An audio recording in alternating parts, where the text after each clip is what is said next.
Perkenalkan, nama saya Oriza Sativa, biasa dipanggil Oriza, usia saya 17 tahun. Oke, Oriza, ini bisa diceritakan sih, kan kamu memenangkan Putri Batik Indonesia. Iya. Seperti apa sih dan awal mulanya kapan nih, prosesnya seperti apa? Oke.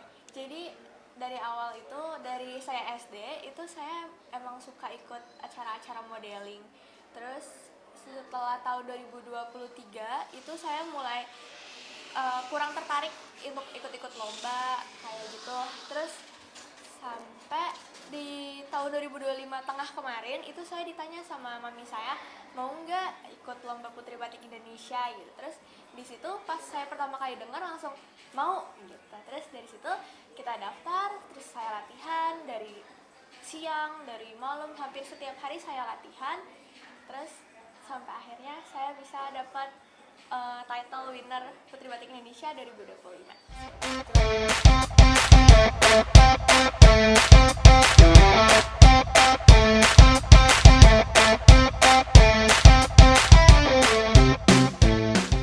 Waktu itu saya lagi senang-senangnya sama batik, kayak saya mulai tertarik gitu buat ngelihat inovasi-inovasi batik di era modern gitu. Makanya ketika saya ditawarkan, oh saya langsung mau. Seperti itu. Mungkin kan kamu sekarang usianya cukup muda ya. Iya. Sebagian Gen Z, ya bisa dibilang Gen Z lah Iya. ya kan. Jarang sekali kan Gen Z yang sekarang mengikuti ajang-ajang kayak Putri Batik, apalagi yang tradisional lah, bukan Iya. mencintai Iya. Indonesia. Berapa persen sih peran orang tua kamu sama versus hasil keringat kamu sendiri dalam gaya hidup kamu sekarang? Maksudnya kan pasti kan usia sekarang tuh ada keegoisan sendiri ya, dan sekarang orang tua mengarahkan ke yang lebih seperti ini. Kalau ditanya persenannya kayaknya 80% itu dari orang tua saya, 20%-nya itu saya yang mau. Kalau apa ya, saya ada di titik ini sekarang, 80%-nya dari bantuan orang tua, 20%-nya saya bisa ngobrol di sini aja itu karena saya. Berarti memang kamu memang ada keinginan untuk mengembangkan, maksudnya menyebarkan lah kalau batik itu penting atau seperti apa? Iya, itu emang saya yang mau, terus orang tua saya ya udah apa yang teteh mau kita ikutin seperti itu. Kalau boleh tahu kemarin menang Putri Batik itu di daerah mana sih? Kenapa? Menang aja atau Ajang Putri Batik ini daerah mana? Menangnya itu saya kan lombanya di Surabaya. Saya bawa nama provinsi Jawa Barat. Jadi acara lombanya di Surabaya. Sekarang kan kamu sudah menang jadi Putri Batik Indonesia. Udah tahu tugas-tugasnya nanti seperti apa, ya kan? Dan udah siap belum? Udah, dengan saya daftar aja saya udah siap kalau ketika saya menang saya harus menjalankan tugas, bahkan membuat program sendiri itu saya sudah siap. Sudah ada programnya? Sudah ada. Apa tuh? Rencana program pertama saya itu Legacy, Let's Embrace Generation with Story and Innovation. Kebetulan saya suka storytelling di sekolah dan juga di lingkungan-lingkungan teman saya. Makanya saya mau mengenalkan batik dengan makna dan filosofinya itu diceritakan dengan bahasa Inggris. Jadi itu buat nambah wawasan orang-orang yang mendengar kayak gitu. Oke.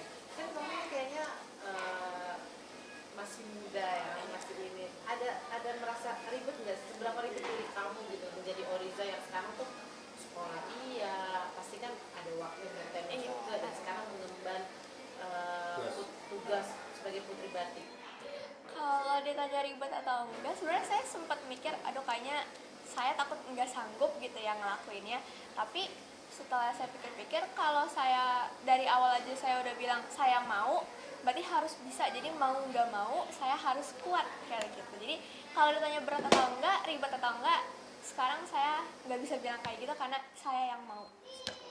Berarti kamu benar-benar menjalani dengan keinginan kamu ya? Iya, betul. Oke. Untuk pendidikan kamu sendiri, kamu membagi waktunya seperti apa sih? Ya, saya sekolah seperti biasa. Sekolah saya kan full day dari pagi sampai sore. Di situ saya belajar. Kalau ada waktu untuk istirahat ataupun jam kosong gitu, saya milih waktu buat istirahat. Gitu. Terus di rumah saya pasti belajar lagi. Kalau misalnya saya emang harus fashion show atau harus ada kegiatan di luar di hari sekolah, ya saya milih mindahin tugas-tugas sekolah saya di acara itu. kalau sebelum saya tampil itu saya bisa belajar sedikit-sedikit kayak gitu. Berarti guru sendiri tahu ya kalau kamu mengikuti ajang-ajang seperti ini? Iya tahu. Kebetulan sekolah saya SMA Yadika 8 Jatimulya itu mendukung penuh atas semua kegiatan saya. Mungkin Noriza kan sekarang sudah mempunyai tugas di luar sekolah ya kan, dan menjadi ini kan tadi seperti kamu bilang 80% dari orang tua. Apakah bentuk privilege seberapa besar kamu merasa kebantu banget nih karir kamu ada privilege yang kamu dapeti gitu di luar sana sendiri? Kan banyak orang yang punya talenta tapi nggak punya privilege. Gimana nih, seperti apa sih? Kalau privilege itu menurut saya membantu banget ya. Terus kebetulan saya juga orang yang termasuk punya privilege dan saya harus melaksanakan bertanggung jawab supaya privilege saya itu nggak sia-sia. Karena saya bisa punya privilege yang besar itu juga atas bantuan dari orang tua saya. Tapi kamu sekarang ini pernah ngerasa nggak orang rata-rata orang bisa dapat kerjaan karena dia cakep tapi nggak bisa ngapa-ngapain sebenarnya karena privilege, dan kamu sendiri ngerasa kayak gitu atau enggak juga gitu? Enggak juga, karena saya yakin kalau saya bisa. Jadi kamu emang bakal buktiin dengan program-program yang kamu buat untuk mengembangkan batik Indonesia. Betul. Jadi bukan cuma fisik saya doang yang oke, tapi saya mau kepintaran saya, program kerja saya itu juga oke gitu. Oke, mungkin setelah ini ada lagi yang ingin kamu capai nggak sih menjadi putri batik Indonesia ini? Ada tujuan kamu lagi nggak selain ini? Tujuan saya masih tetap, tujuan utamanya adalah melestarikan batik. Kalau untuk kedepannya saya belum ada. Saya mau menjalankan apa yang udah terlaksana sekarang. Oke. Riza sendiri sebenarnya tipe orang yang kan kalau dilihat seperti ini kan kamu pandai bergaul, pandai ini ekstrovert ya kan? Iya. Apakah aslinya kamu itu sebenarnya tidak seperti ini atau memang ekstrovert aslinya? Kebetulan kalau tes MBTI 85% saya introvert. Oh ya. Iya, tapi karena balik lagi karena saya yang mau ikut kayak gini, jadi saya harus bisa menempatkan diri di publik dan juga di ruang untuk diri saya sendiri. Jadi ketika saya ada di publik, ya saya harus bisa menjadi ekstrovert. Cukup susah nggak sih? Maksudnya kan kamu diri kamu sendiri introvert, Iya. kan? Tapi harus menjadi orang ekstrovert ketika mengemban tugas seperti ini. Sebenarnya nggak susah, karena ketika saya udah merasa capek, udah merasa ngantuk atau kayak saya butuh waktu sendiri, itu saya lebih baik menjauh dulu. Jadi menjauhnya juga nggak lama, paling 5 atau 10 menit, abis itu saya balik lagi. Jadi saya nggak ngerasa kesusahan dengan kepribadian diri saya seperti itu. Oke, Riza menjadi putri batik Indonesia, siap untuk karir kedepannya, maksudnya dengan di dunia entertain nantinya atau di dunia yang emang membesarkan atau mengharumkan nama Indonesia. Tujuan kamu apa seperti itu? Ya tujuan saya balik lagi melestarikan bangsa, warisan bangsa seperti itu. Kalau misalnya saya punya kesempatan untuk melangkah lebih jauh, pasti akan saya lakukan. Tapi kalau misalnya memang rezekinya sampai di sini, saya akan menjalankan yang terbaik seperti itu. Ada support peran pemerintah nggak sih, karena kan kamu bawa batik nih ya? Iya. Seperti apa sih kalau boleh tahu? Sebelum saya pergi karantina, saya sempat attending ke kantor wali kota Bekasi, karena kebetulan saya domisili di Bekasi. Itu saya disupport penuh oleh beliau.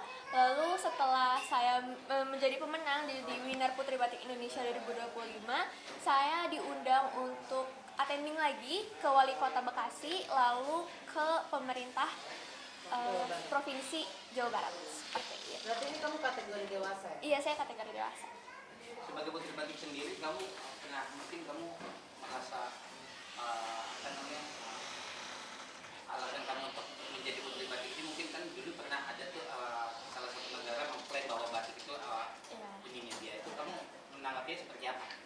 Semua negara itu punya warisannya masing-masing. Kalaupun misalnya ada batik di negara lain, mungkin ya memang itu batiknya mereka. Tapi saya mau memperkenalkan kalau Indonesia ini batiknya beda dari yang lain dan punya makna serta filosofi tersendiri. Jadi saya di sini sebagai Putri Batik Indonesia itu mau mengenalkan kalau batik kita itu beda dari yang lain, seperti itu. Contohnya seperti apa? Mungkin nanti ketika kamu udah menang ini kan pasti kan ada penilaian khusus Iya. yang berbeda. Jadi contohnya kayak Indonesia punya batik Bekasi namanya Kaum Picisan dengan bunga-bunga yang berjatuhan di motifnya. Itu tuh mungkin bahkan di negara lain itu nggak ada namanya batik Kaum Picisan. Itu saya mau menjelaskan ke orang-orang kalau batik Kaum Picisan ini milik Indonesia. Berarti nanti tugas kamu akan menjelaskan satu-satu batik-batik Indonesia. Iya, betul. Jelasin makna filosofinya seperti itu. Biar negara-negara tahu budaya Indonesia. Iya, betul. Ada Oke, harapan kedepannya seperti apa kamu? Next kedepannya mau kayak gini. Harapan saya semoga bisa menjalankan tugas ini dengan penuh tanggung jawab dan juga keikhlasan. Lalu ketika saya sudah selesai dengan jabatan saya sebagai winner Putri Batik Indonesia 2025, semoga saya bisa lebih fokus dalam pendidikan saya. Jadi balance antara karir dan juga pendidikan seperti itu. Berarti kamu juga mengutamakan pendidikan. Iya, betul. Untuk pesan untuk teman-teman di usia kamu biar juga Ya, pesan-pesan untuk Gen Z. Pesan-pesannya, kalau kalian ngerasa punya potensi, kalian perdalam, kalian lakuin, jangan jadiin itu sebagai hambatan. Kalau misalnya kalian gak punya privilege atau apapun, kalian bisa berdiri tanpa privilege seperti itu. untuk orang tua sendiri. Orang tua sendiri, terima kasih ya. Makasih Mami sama Papi udah bantuin aku selama ini. Semoga sehat selalu dan rezekinya semakin banyak. Terima kasih. Terima kasih.